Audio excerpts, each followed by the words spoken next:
Well, it's confirmed. Trump is Putin's bitch.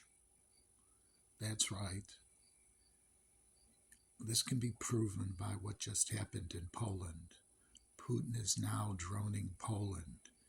He wants to create the Soviet Union again, not just Russia. Ukraine was just the first. And this is all because of what happened in the meeting in Alaska. Putin knows Trump is senile, easily manipulated, and he's doing it. He's invading other countries that pretty much used to be under the Iron Curtain and are now democracies. The funny thing about it is that what's going on in Russia right now, they're having to wait for gas. Russia exports gas. They don't even have enough for their own people. The whole economy is falling apart there.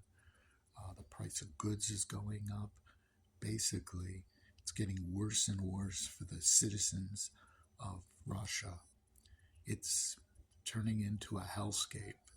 They're waiting in line for over 6 hours to get gas to drive their cars.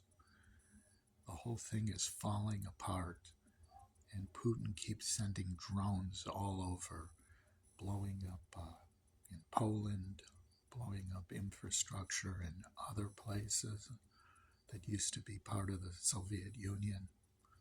Well, and it's all because of Trump. That's right, Trump. If Kamala Harris would have been in office instead of Trump, we would not be having this in Europe. We would also have houses being built for people, the price of food going down. Kamala's plan was to make things better for people. Well, Trump's plan is to make things better for himself and his people. That's all. Now, people say, we're owning the libs, but you farmers are losing your farms. Is it really worth it to own the libs, to lose your income, to basically be living in hell? I ask you, wouldn't it have been better under Kamala? Just think about it. Would you be losing your farms? There would be no tariffs. There would be jobs. If you take a look at the amount of jobs that have been lost under Trump in this administration, you'd be astounded.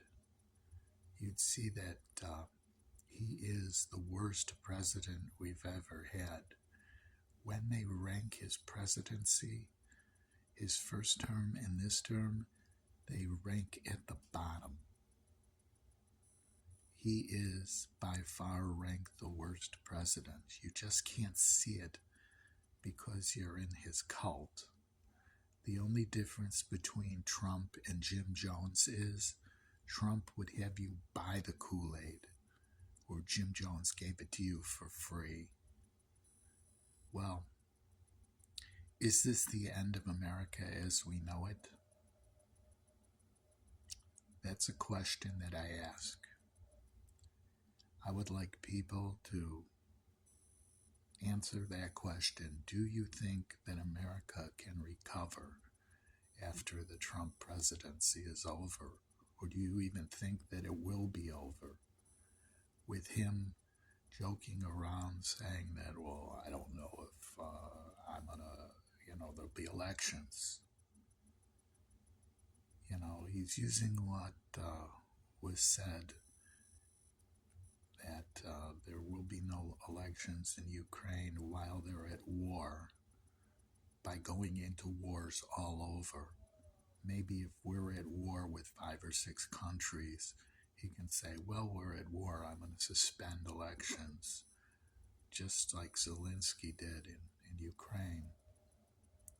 The difference is Ukraine is under attack, and the United States is doing the attacking.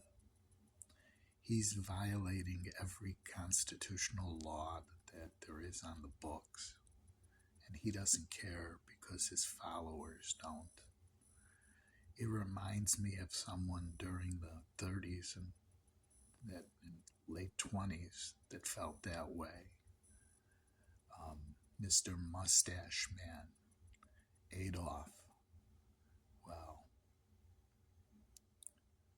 can you draw comparisons between that fascist and this one?